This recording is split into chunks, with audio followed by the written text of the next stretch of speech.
Vamos a abrir nuestras Biblias en el libro de Romanos, capítulo 12, los versículos del 1 al 2. Romanos, capítulo 12, los versículos 1 al 2.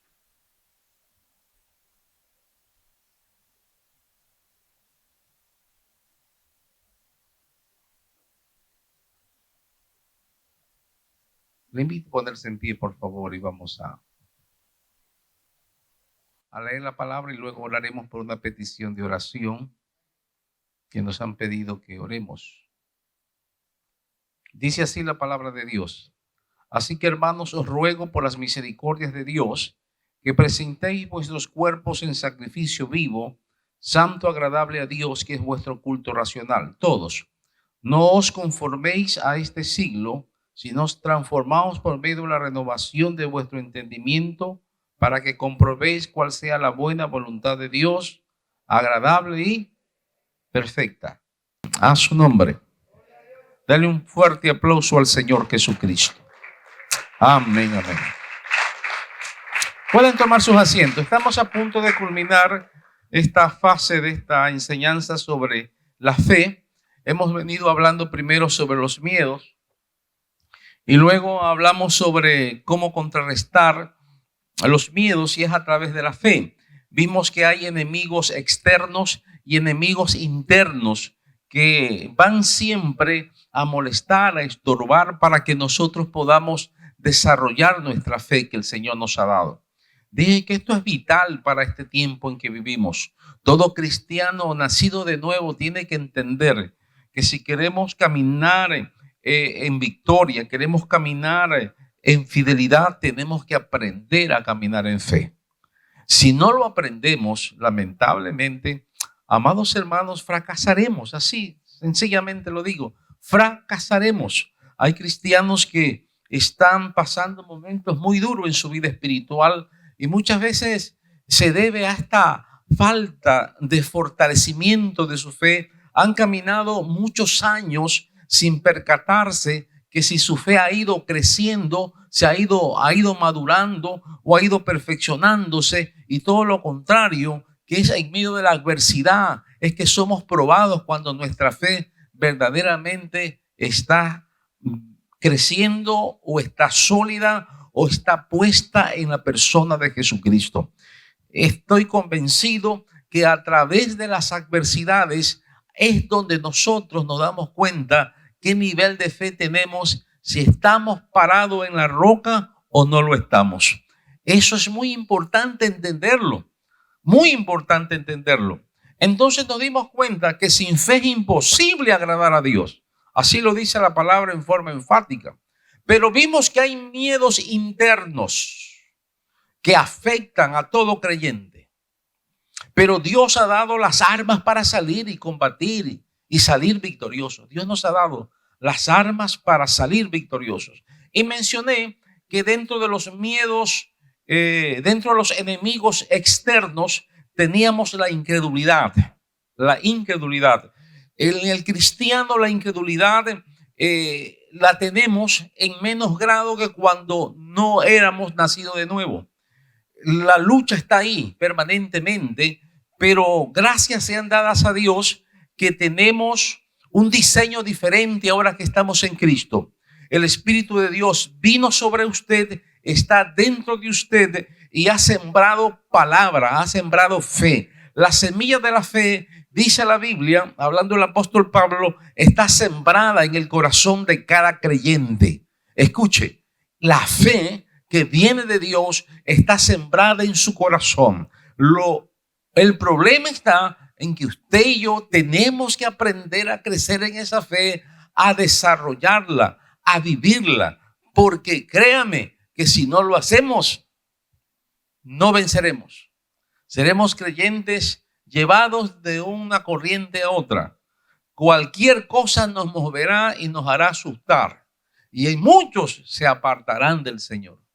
No alimentaron su fe y no dispusieron a crecer en fe. Es importantísimo eso. Y vi y hablé de otro enemigo que es el miedo.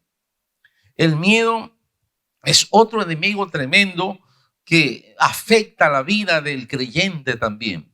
pero también Dios dispuso que podemos vencerlo y lo hemos vencido en el nombre de Jesús. Hay miedos que están ahí y tenemos que luchar contra ellos permanentemente. Decía un escritor, el miedo es mi compañero más fiel. Jamás me ha engañado para irse con otro. Y verdad, lo que dijo este personaje tiene la razón. El miedo siempre te acompañará. Detecta esos miedos, ¿cuál es? La ciencia, los que estudian la personalidad humana, dicen que hay miedos muy recurrentes en los seres humanos. Miedos muy generalizados. Voy a mencionarles 4 de ellos. Primero, el miedo al futuro. El miedo al futuro. ¿Cómo voy a enfrentar el futuro? Especialmente los jóvenes. ¿Cómo voy a enfrentar el futuro? Esta mañana me encontré con una señorita que era economista y la ñaña también economista y han perdido sus trabajos. Y cómo tan turbados estaban, ¿no? La situación, el futuro, ¿cómo enfrento el futuro? ¿Cómo lo enfrento? Definitivamente son miedos que están ahí, palpantes, pero la Biblia nos enseña algo poderoso. Salmo 37:5. Léalo, por favor. Vamos a leerlo un momento y veamos que todos estos miedos que voy a mencionarlos esta noche, todos, y otros que no los menciono por el tiempo, pueden ser contrarrestados cuando usted y yo asumimos, oiga esto, asumimos la responsabilidad de creerle a Dios. Tomamos la decisión de creerle a Dios. Ninguno de estos miedos podremos salir adelante si no tomamos en cuenta lo que Dios nos dice. ¿Lo tenemos? Salmo 37:5. ¿Qué dice? Otra vez, encomienda, confía en Él y Él hará. Impresionante. Encomienda a Jehová tu camino, tus sueños, tus futuros, tus metas, encomiéndalas a Dios. Encomiéndalas a Dios. Les decía al primer grupo que yo antes pensaba que Dios solamente está interesado que yo haga su voluntad, punto. Y que si yo hago su voluntad, Él va a estar contento. Y bueno, la Biblia nos manda que hagamos su voluntad. Pero yo siempre me hacía esta pregunta, ¿y qué de mis deseos? ¿Qué de mis sueños propios? ¿Qué de mis metas? Y estudiando la Biblia encontré que Dios también respeta tus sueños, respeta tus metas. Y oye esto, Él anhela que tus sueños y tus metas también se cumplan. ¿Cuántos alaban la gloria de Dios? Encomienda a Jehová tu camino, confía en Él y Él hará. No pierdas nunca tus sueños. Tus sueños están ahí. Alíñate con Dios y ponlos delante de la presencia de Dios. No los sueltes. No los sueltes. Y permíteme decir, si tú eres un hombre, una mujer obediente y le crees a Dios, tarde o temprano, ese sueño, esa aspiración que tú tuviste, la vas a ver hecha una realidad. Porque el Dios que tenemos es un Dios que también está dispuesto a que tus sueños se hagan realidad. ¿Cuántos alaban la gloria de Dios? Interesante. Alabado sea Dios. Entonces, pero este es un miedo muy peculiar. Y en estos tiempos está fuerte esto. Gente con miedo al futuro. El otro tipo de miedo es el miedo a la opinión ajena. Tengo miedo a qué dice la gente de mí. Y a veces a nosotros los pastores, a mí un tiempo eso me tuvo muy mal hasta que fui aprendiendo y me di cuenta que siempre vamos a ser criticados. A mí ya no me molestan si me critican, créanme. A mí ya no me molesta si me critican. Definitivamente, a mí ya no me molesta. Evalúo si la crítica. Si la crítica yo veo que es mala, perversa, la dejo que pase. Yo sé, no es. Pero si la crítica es verdadera, entonces me corrijo. Pero ya no me desanimo, ya no lloro, ya no digo, bueno, ya no voy a seguir. No, sigo adelante. ¿Por qué? Porque en esos momentos usted aprende a fortalecerse en Dios, su carácter. Usted tiene que entender esto, mi hermano, y grábense esto, por favor. Sea usted que haga cosas malas, súper que lo van a criticar. Y si usted hace cosas buenas, también lo van a criticar. No sé si usted ha leído la anécdota del burro y el campesino. ¿Cuántos han leído esa anécdota? Nadie. Yo una vez la puse ahí. De un hombre que está en la otra iglesia, dice esta verdad. De un hombre campesino que iba cargado, tenía su mula y iba con un gran peso. Entonces la gente le decía, oiga, ¿qué ese señor es ingenuo, no es bobito? ¿Por qué? Porque teniendo un burro ahí, no se sube encima del burro para que el burro le ayude a cargar ese gran peso. Entonces él escuchó lo que la gente decía, él le hizo caso. Se subió él y puso también el saco. Y subió, iba por el camino cuando otra persona lo vio y le dice, chicas, qué señor para malvado. Miren cómo lleva al burro, muy cargado y él bien sentadote ahí. Otra vez se bajó y otra vez cargó el saco.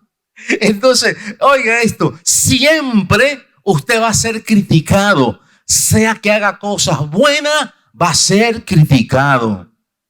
Aprendamos a vivir bajo crítica, pero evaluémonos siempre cuando nos critiquen. No se resienta, evalúese, porque dentro de esas críticas pueden haber muchas buenas. Alábalo si puedes. Dentro de esas críticas pueden haber algunas buenas que van a perfeccionar nuestro carácter, nuestra forma de ser. Y eso es muy importante entenderlo, tenerlo muy presente. Entonces, hay miedos al qué dirán. Hay miedos al qué dirán. Y hay que tener mucho cuidado. No tenga miedo de la gente, de lo que piense de usted.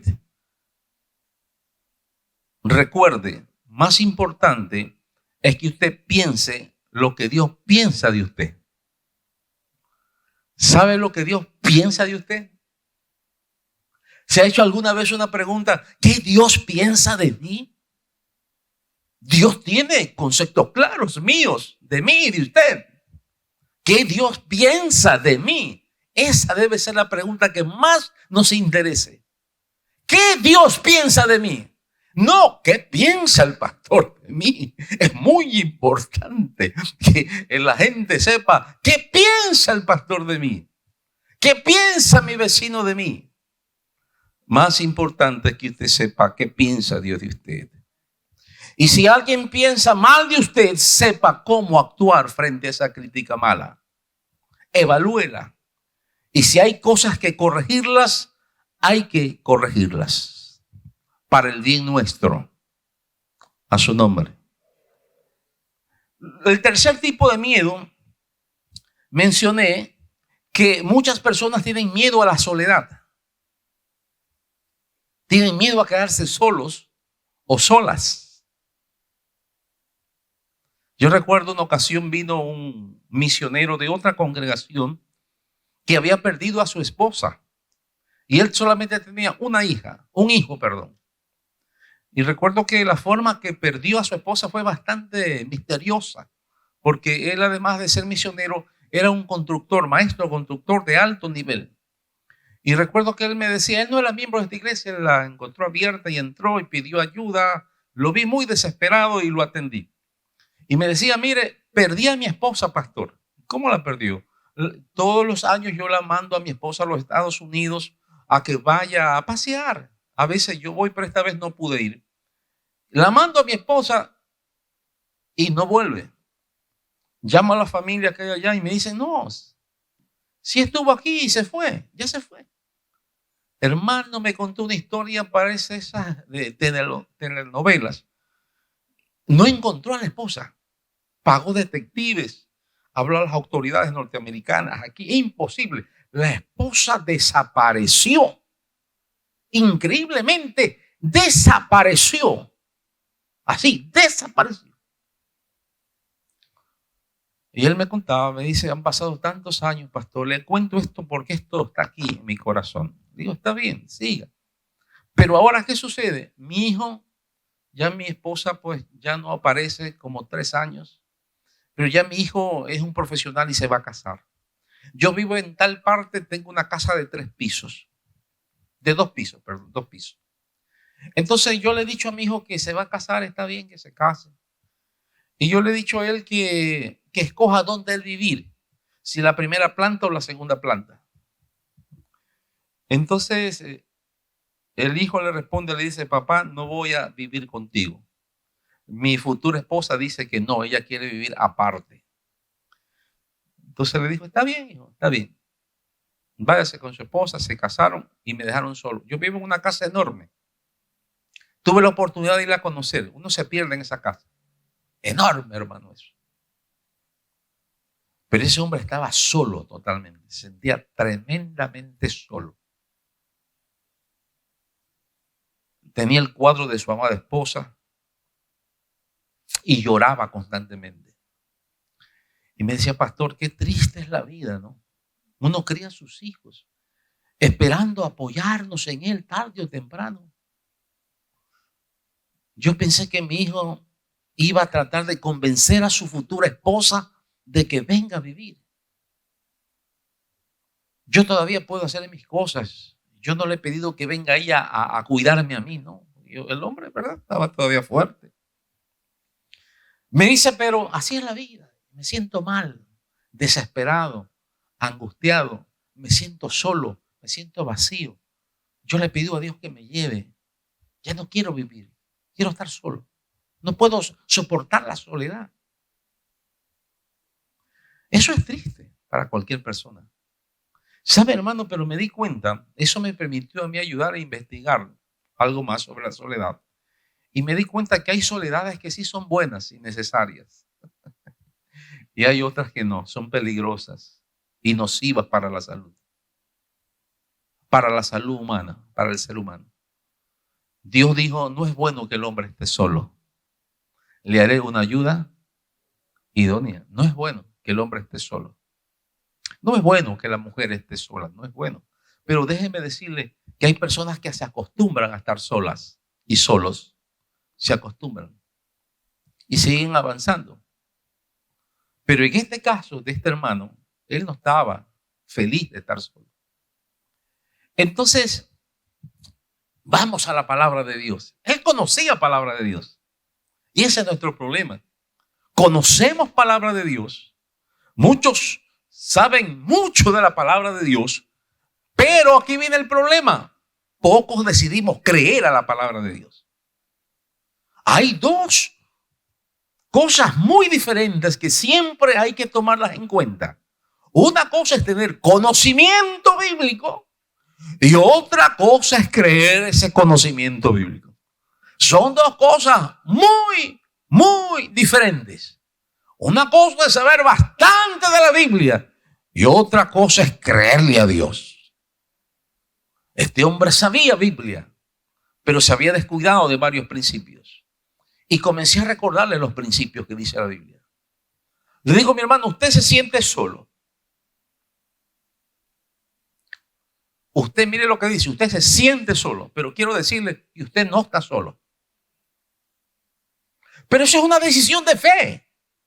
Decirle a alguien, yo me siento solo, y luego usted le dice, pero usted no está solo, es una cuestión de fe.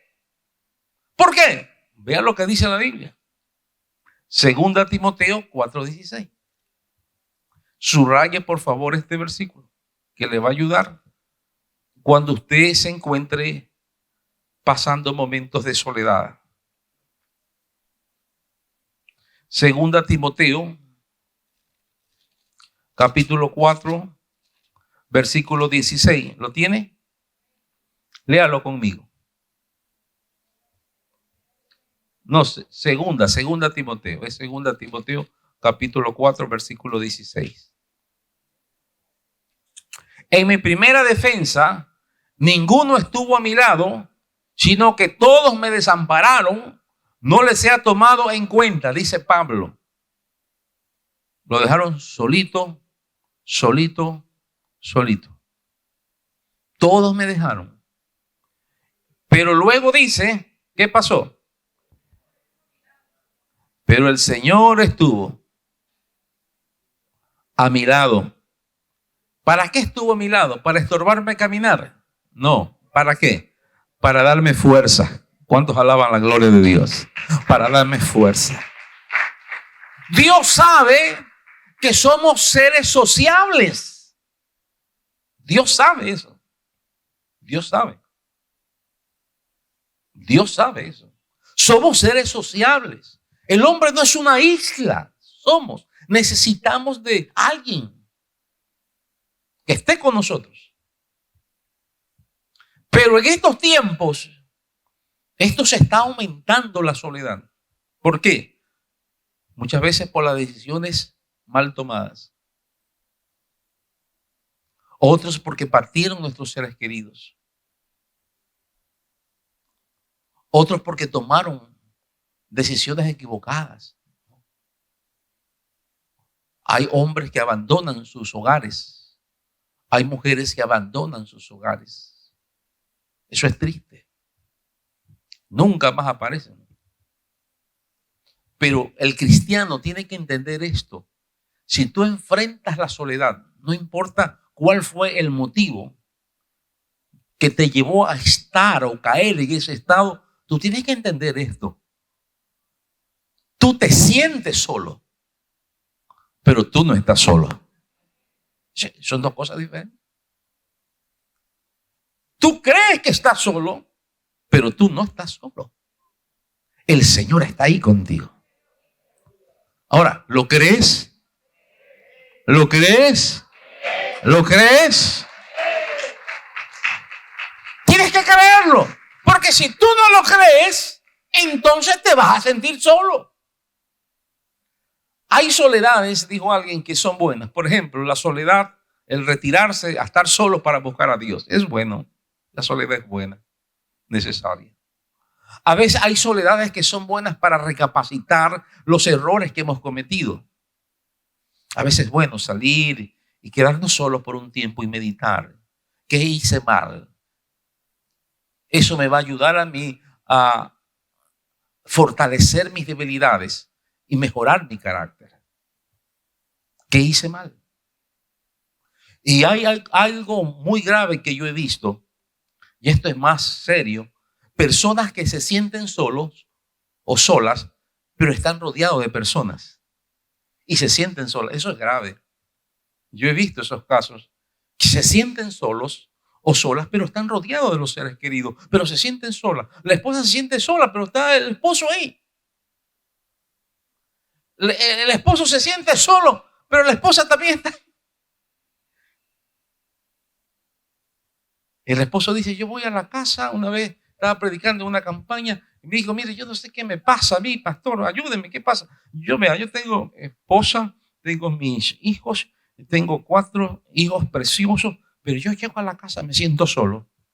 ¿Por qué te siento solo? Mi esposa no me para bola. Mis hijos como que llega el perro de la casa, se alegran, llega el papá. Ay, terrible, hay problemas serios ahí. Hay problemas serios que hay que corregirlos.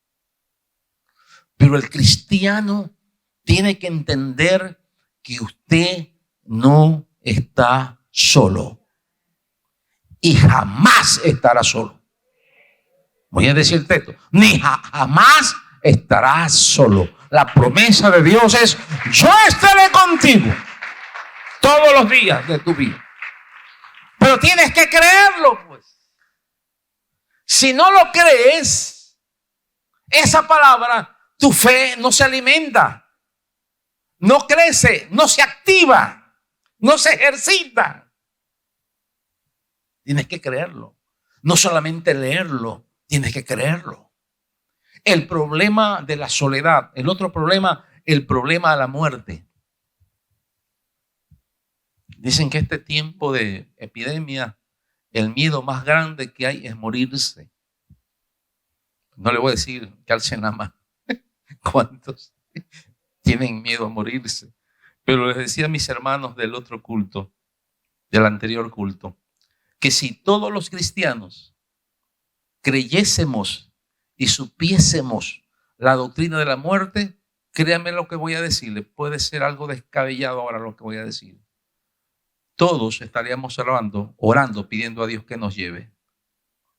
Pero cuando usted entiende el principio bíblico de la muerte, todos estuviéramos pidiendo, Señor, llévame ya. Ya no quiero estar. ¿Por qué le tenemos miedo a la muerte? ¿Por qué sufrimos tanto cuando alguien se muere? ¿Por qué nadie quiere morirse? Por una sencilla y poderosa razón. Poderosa. Hay algunas, pero esta es la poderosa razón. Hay un desconocimiento de la palabra de Dios. Ese es uno. Y en segundo lugar, no creemos. Ese es el problema. Y si usted no cree, como dicen los chicos, se va a paniquear tarde o temprano. Así es. Cuando usted le cree a Dios, las cosas cambian. Mire, por ejemplo, lo que dice la palabra de Dios, algunos principios sobre la muerte. No le digo esto para que usted se muera, sino es que evitemos caer en ese error terrible. No le decía a mis hermanos que en esta semana una persona, una ancianita de 85 años me decía, venga acá, quiero hablar con usted. Sí, le digo, dígame. Y ella me coge y me dice, dígale al Señor que yo ya no quiero vivir. Ya quiero irme. Terrible. Y créanme que en mi trajinar como pastor, yo he conocido personas que me han llamado exclusivamente para que les ore que el Señor se los lleve. Créanme, en cambio otros no queremos vivir aquí, queremos agarrarnos nada ni nadie. ¿Sabe? Esos problemas tenemos. Tenemos por falta de conocimiento de la palabra y por falta de fe en la palabra. Escucha, hermano, no hay mayor revelación en la Biblia sobre la muerte que la Biblia nos haya dejado. Se han escrito libros sobre la muerte y los respetamos. Hay gente de alto nivel intelectual, científicos que han investigado sobre la muerte, pero no le llegan los talones a la Biblia. La Biblia dice cosas poderosas acerca de la muerte. Poderosas. Pero lamentablemente los cristianos no creemos. Nos cuesta creer. Nos cuesta creer. Está establecido para que algún día todos muramos. Todos. Eso es una orden de Dios. Todos vamos a morir tarde o temprano. Le decía a mis hermanos, hay personas que quieren morir, otros que se aferran a la vida. Pero cuando el creyente sabe Biblia, se da cuenta que el morir en Cristo es una ganancia, por hermano. Es más hermoso que sacarse la lotería y el loto juntos, por hermano. Usted no ha entendido lo que es morirse en Cristo. Claro, es que nadie se muere. No hemos entendido lo que significa morir en Cristo. No hemos entendido. Pero cuando usted se entere y crea lo que implica morir en Cristo, usted va a decir, Señor, aquí estoy. Y en los años que he llevado sirviendo al Señor he tenido experiencias que me han llamado poderosamente la atención de cristianos que han muerto alabando a Dios, glorificando el nombre del Señor, en victoria. Yo he ido con el corazón herido, destrozado, pero ellos han muerto dando la gloria y la honra a Dios. ¿Qué dice la Biblia? Veamos algunos pasajes. Salmo 23, 4. Salmos capítulo 23, versículo 4. vamos a ver algunos principios que la Biblia nos enseña sobre la muerte. 23:4. Dice así la palabra de Dios. Aunque ande en valle de sombra de muerte, ¿qué dice? Porque tú estarás, ¿qué más? Tu vara y tu callado me infundirán aliento. Repítalo de nuevo. Aunque ande en valle de sombra de, no temeré. Diga conmigo, no temeré. No temeré a la flaca, le dicen los jóvenes. La huesuda. Los jóvenes dicen la huesuda. Una vez estaba hablando con los jóvenes. Y viene la huesuda. ¿Qué es la huesuda? La muerte, pastor. Ah, ya. Pero la declaración del salmista es interesante. Aunque ande en valle de sombra de muerte, no temeré mal alguno. ¿Por qué? Porque tú estarás conmigo. ¿Cuán importante es tener presente que el Señor está con nosotros? ¿Te lo crees? Eso no quiere decir que se nos va a ir el miedo totalmente. No, siempre queda algo de temor. Yo le decía en mi propia experiencia, yo era una persona que a velorios yo no le iba a usted. Podía morirse la persona más querida, yo a velorios yo no le iba. Peor al cementerio. Ay, bendito al cementerio, solamente anestesiado podía ir yo al cementerio. Peor, y peor de noche. Está loco, no le iba jamás. Pero Dios comenzó a tratar conmigo esos temas y a revelarse que los que creemos en Él estamos seguros. Que el morir, el momento que se muere un cristiano, hermano, muere en Cristo, ese cristiano pasó de sufrimiento a gloria. Así, a gloria.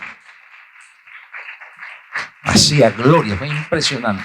Vea lo que dice el Salmo 116:15.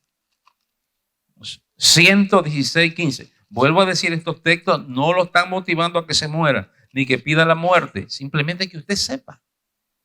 Salmo 116:15. Mire lo que Dios opina de la muerte de los santos. Sí, Salmo 116:15. Estimada es a los ojos de Jehová, ¿qué dice? La muerte de sus santos. Estimado, quiere decir, si se muere mi hermano Lice, Dios dice, gracias, vino mi hijo acá arriba. A su nombre. Está mi hijo acá, qué lindo. ¿Por qué? Tenemos que entender, hermanos queridos, que nuestra verdadera casa, lamentablemente, nos metieron desde que antes de nacer, nos metieron estas ideas absurdas, que nuestra casa era aquí. Eso nos metieron a todos. Mi casa es aquí, mi villa es aquí, mi carro es aquí, todo es aquí. Error. Nuestra verdadera casa está arriba. Nosotros no somos originarios de la tierra, somos originarios del cielo. Allá está nuestra verdadera morada. De allá somos. A su nombre, de allá somos. A su nombre, de allá somos. Proverbios 14:32. Proverbios 14:32.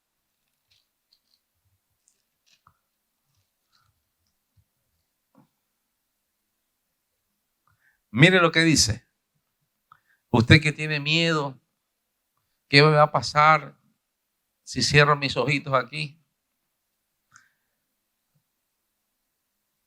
Por su maldad será lanzado el impío, mas el justo en su muerte tiene esperanza. Tiene esperanza. La palabra justo, como hemos mencionado en clases pasadas, es una persona respetuosa de Dios, que no hace lo malo. Él se complace en Dios. Pero ya cuando viene Cristo Jesús y esa persona viene y entrega su corazón, su fe, se arrepiente nace de nuevo, esa persona es justificado y es perdonado, limpiado. Y ahí tiene esperanza. ¿Y cuál es la esperanza de él? Esta, Romanos capítulo 14, versículo 8. Romanos capítulo 14, versículo 8. Mire lo que dice. Esto es poderoso. Léalo conmigo. Esto es poderoso. Uy, Dios, el tiempo nos ganó. Pues si vivimos para el Señor, vivimos. Y si morimos para el Señor, morimos. Así pues, sea que vivamos, ¿o qué? Otra vez, ¿o qué? Muramos, del Señor somos. ¿Cuántos alaban la gloria de Dios? Del Señor somos. Es duro enfrentar la muerte. Es duro. Cuando parte un ser querido, es duro. Pero debemos entender esto, hermanos queridos, que esa es la ley de Dios. Dios lo estableció. Dios lo estableció.